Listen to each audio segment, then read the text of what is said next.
Okay po, welcome back po ulit sa aking YouTube channel. Magluluto po tayo ngayon ng adobong atay. At ito po yung mga kailangan nating sangkap. Meron po tayong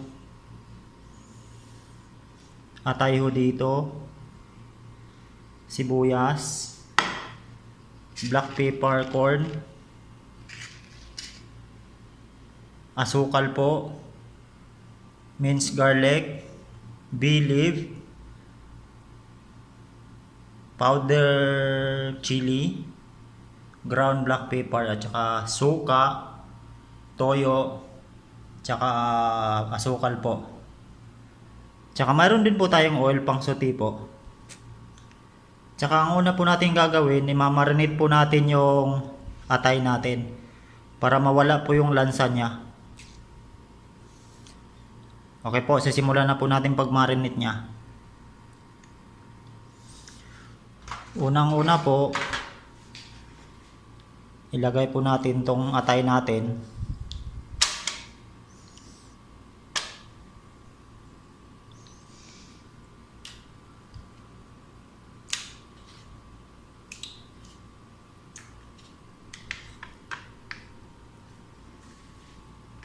Sunod po yung ground black pepper. Quarter teaspoon lang po to.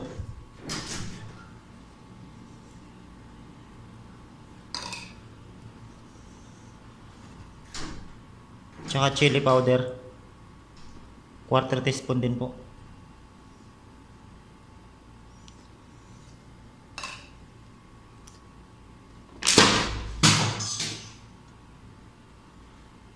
Tsaka of course, toyo po pang marinate.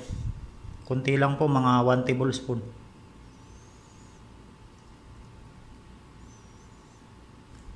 Yun. Tsaka yung asukal po. Hindi na po tayo gagamit ng asin kasi maalat na po yung toyo eh. Asukal na lang po siya. Mga 1 teaspoon lang po.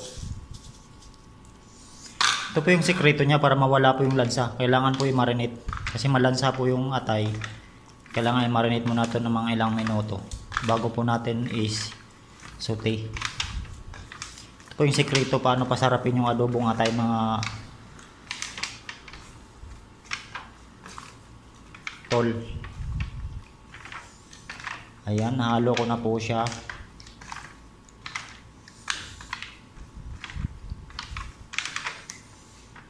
Ayan, hayaan lang po natin siya, i-marinate po natin siya ng mga 10 minutes bago natin i-prito.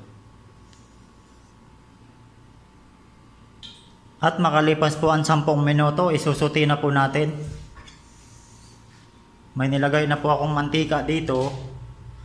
Corn oil po yung gamit ko, pero kahit anong oil po, pwede vegetable oil. Pwede po siya. Hintayin lang po natin uminit. Kunting mantika lang po kasi pang suti lang naman po ng atay natin na minarinate natin kanina.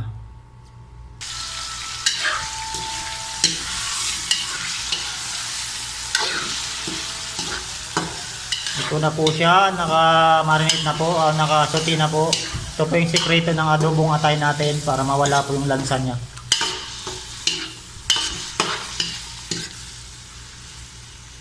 Medium high heat lang po yung apoy.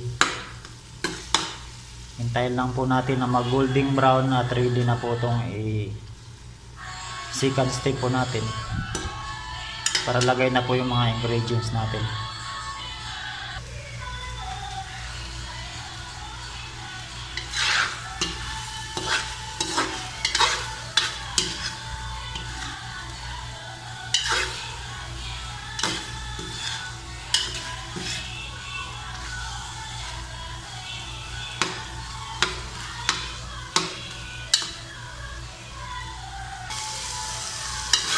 Ayan po, pwede na po ito. Brown na po siya. Patayin na ho natin.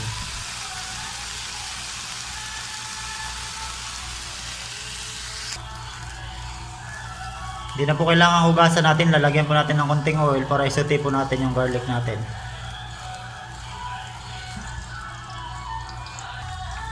Ito na po yung second step natin.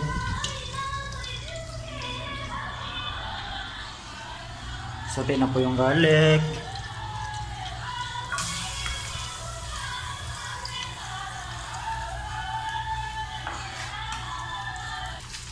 Di ko na po siya hinugasan kasi andito na po yung katas ng ano, yung atay natin kanina. Para dagdag lasa na rin po kasi nakamarinate po siya ng toyo kanina. Tsaka yung iba pa pong panglasa natin. Kaya hindi ko na po hinugasan yung kawali natin. Kapag medyo golden brown na po yung ano natin, garlic natin, lagay na po natin yung sibuyas natin. Ito pong isa sikreto para pasarapin po yung adobong atay natin.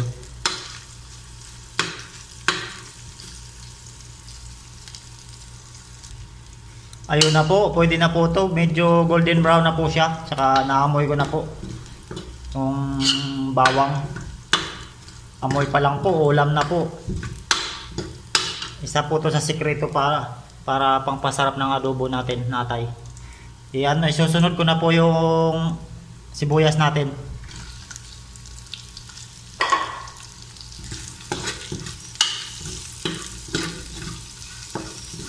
Tsaka ito po yung sikreto talaga.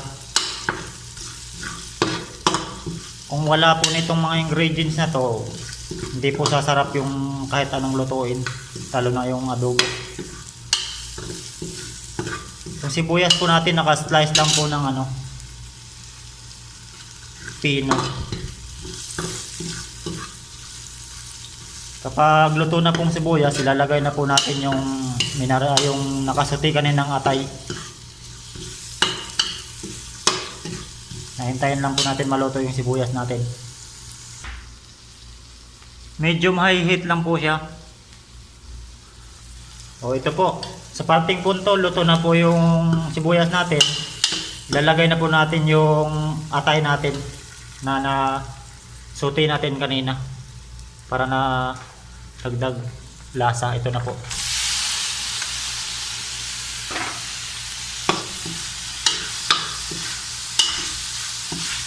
Lalo na pong bumango ang paligid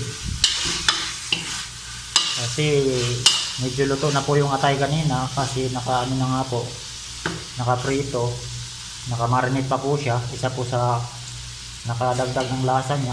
At nalagay na yung sibuyas saka garlic, kaya dagdag lasa na po. Ang bango na po sa paligid namin, promise. Ito po sa parting punto, lalagyan ko na po yan ng toyo. Dito ko po ilalagay yung toyo natin kasi ayan, dito po yung katas ng atay. Kunti lang po, mga tansyahin lang po natin to.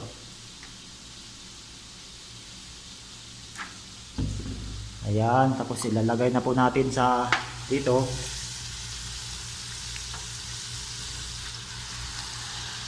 Okay. Tsaka ganun din po yung natin, suka natin. Dito din po natin ilagay.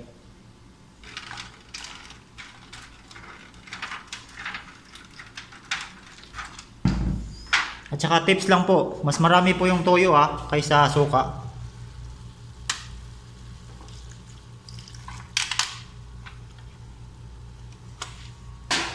Okay po, haluin lang po natin ng konti. Ayan po, adobo na po siya. Silalagay ko na po yung bilip natin tsaka yung black peppercorn. Ayan po, nilagay ko na po yung bilip natin tsaka yung black peppercorn.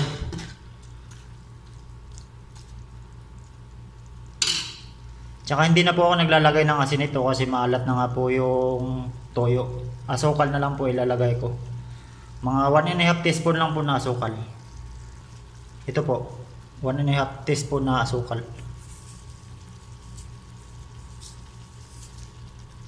Para pantay po yung lasa. Maalat. May alat po siya na manamis-namis. Kasi may asukal at yung toyo, match po. Pantay ba? Haluin lang po natin ng konti ito. At takpan ng mga ilang minuto. Hintayin natin na yung sauce nya. Medyo thicky na yung sauce nya at ready to serve na po siya.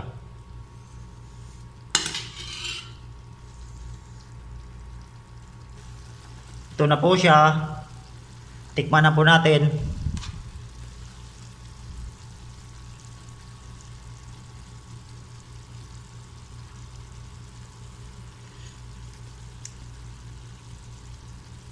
Wow! Napakasarap po, promise. Pantay po yung lasa niya, medyo andyan yung lasa ng toyo at saka yung asukal at yung garlic, yung sibuyas, tsaka yung konting anghang kasi may chili powder po, yung ground pepper. Pantay po yung lasa niya, promise. Masarap po siya. Ito na po siya, luto na po siya. Tsaka naka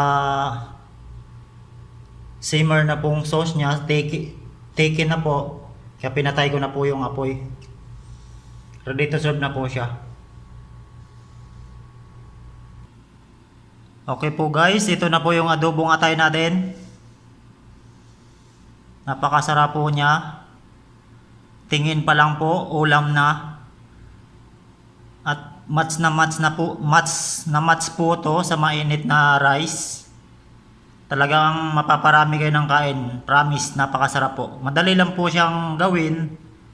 At ilalagay ko po yung lahat ng kompletong ingredients sa description po ng video na to. So ayun po, salamat po sa panonood. Please po, suportahan niyo po yung channel ko. Paki-subscribe na lang po. Comment na lang po kayo kung nagustuhan ninyo. Suggest po kayo kung ano pong susunod natin na lulutuin, yung kaya po nating lutuin, at mag-comment na lang din po kayo at paki-share na lang din po para makatulong po. Okay po, salamat po sa panonood. Hanggang sa susunod po nating mga video.